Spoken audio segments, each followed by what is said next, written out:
Is it true Imam Suyuti criticized Hafid ibn Abdul Barr? I'm not aware of it. It's not strange for the scholars to criticize one another, but the thing is we have to understand Ibn Abdul Barr mutaqaddim, like he's very old. You're talking about like a 5th century scholar, and then Imam Suyuti, he was a 10th century scholar. He died 911 Hijri, so he came like 500 years after him. So his criticisms, like I'm not saying that scholars cannot be criticized by later scholars, but Ibn Abdul Barr is someone who is considered stronger in terms of hadith, stronger in terms of fiqh, stronger in terms of ittila', in terms of reading and his understanding of the hadith of the Messenger of Allah sallallahu alaihi wasallam. His explanations are considered to be more important than the works of Imam Suyuti. Imam Suyuti, he was someone who we call a jami', someone who gathered all of the different books. And he has a book in all, like many sciences. Versus Ibn Abdul Barr, his most famous works focus on the Muwatta. So he has Istizkar and he has, Shu Thani, I forgot the name, man. At-Tamheed, right? So he has Tamheed and Istizkar. Both of these are an explanation of Imam Malik's Muwatta.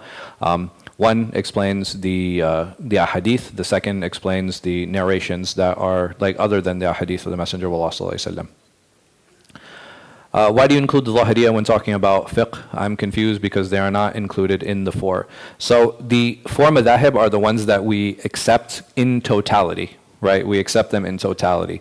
The Zahiri opinion is important when it comes to issues that do not involve qiyas. So this is why I will mention them sometimes. So if it is an issue that doesn't involve qiyas, it doesn't involve analogy, then their position is actually considered when arguing the different fiqhi positions in the different fiqhi schools. And this is why I mention them and this is why I talk about them. What resources or institutions do you recommend for learning Arabic? Not for reading the Quran, but for understanding the Quran, speaking the language. I don't know all of them. I'm not aware of them. I haven't taken part in many institutions. I can only share the ones that I am aware of. I think in this area, there are two. I think there's Tanweer and Fawaqih. Both of these, they have an Arabic program. I know there's a sister that teaches an Arabic program, and she does like the 80% course. Her name is either Lamia or Dalia, I don't remember. But these are the three that are in the local area.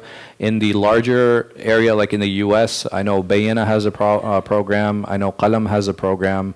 I don't know any other Muslim institutions as a whole that have like a more comprehensive Arabic program. But these are just the ones that I'm aware of. I'm sure that you're aware of more than me. Why has Sheikh Shakir not been included in the larger events that the masjid holds now? He may not be the main imam anymore, but he's still a very experienced and knowledgeable sheikh. Nobody doubts that. And if there's a question that anyone has for the sheikh, they're more than welcome to approach him directly. He's well experienced. He's been at the masjid for a long time. He's an approachable person. If anyone has any questions for him, they can go and ask him directly. And it depends on what you define by larger events. Is every person or every employee in the masjid supposed to be involved in every single event, right? And it really depends.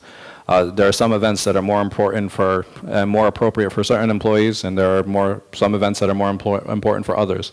Is it necessary, for example, that I be involved in every single event in the masjid? No, it's not. And it's the same thing with Sheikh Shakir, right? There are things that are going to be more appropriate for him to attend. There are things that are more important for our youth director, Muhammad Auda, to attend. There are more things for our women's program director, Sister Shaheen, to attend, our outreach director, our deputy director. Everyone has a role in the masjid, right? And everyone is going to take part in different events. So, I mean, this question it really depends on what events would you like to see him in?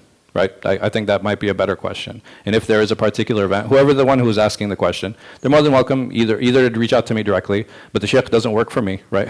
So it's probably better to talk to him directly, or talk to the administration and say, hey, listen, I would like to see the sheikh in XYZ event. And then it's something that can be entertained. If you have to be at a place or masjid for a longer duration on Fridays during Jummah, should you pray every Jama'at that is available for you, even if you already prayed one? I'm not really sure I understand the question. Can you pray two Jummahs? Okay. So the question isn't about Jama'ah, it's Jummah. That makes more sense.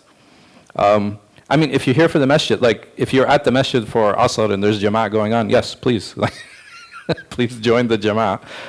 But if you're here to pray Jum'ah, right, if you want to make multiple Jum'ahs, yeah, that's fine. There's nothing wrong with that, inshallah. I don't prefer it, personally, but the first one would be considered the obligatory one that was fulfilled, and then the ones after that would be considered nawafil. Often throughout my prayers, I keep making the mistake that I forget if I sit down into the tashahhud in the second rak'ah.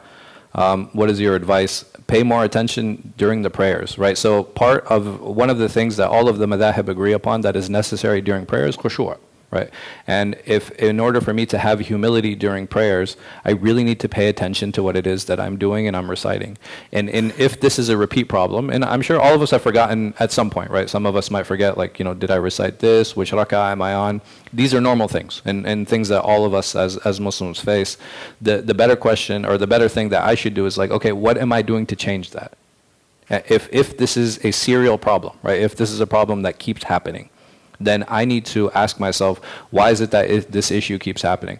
And there are certain steps I can take in order to help remedy that. Learn what I'm saying during the prayer. Right? I think this is something that is really important because I can actually pay attention to what I'm doing. Right? When I'm starting the prayer, when I'm reciting the Fatiha, right? When I'm in ruku'. The problem is that many times when we get into prayer, it's like autopilot, right? And because it's become such a habit, right? It's become such a habit for many of us. Alhamdulillah, it's a good habit to have, right? It's become such a habit that many times that we'll just kind of get into this autopilot mode and we'll start the prayer, and to the point that if one of us finishes the prayer and be like, what 2 surahs did you recite other than Fatiha? We'll be like, oh, I don't, to this point of ghafla, right? To this point that we're not really paying attention. So what I would advise, go back and we need to start paying attention to our prayers, right? This is something that's really important, that I'm paying attention to what I'm reciting, paying attention to what I'm saying. If I know that this is a conversation I'm having with Allah subhanahu wa ta'ala, if this is my moment to engage with Him, then I need to be aware and awake in that moment. And if I'm not aware and I'm not awake in that moment, then I need to figure out a way that I can do that, so that I can better that, and so that my salah can be more fulfilling, so that I can improve, inshallah. May Allah subhanahu wa ta'ala give us tawfiq.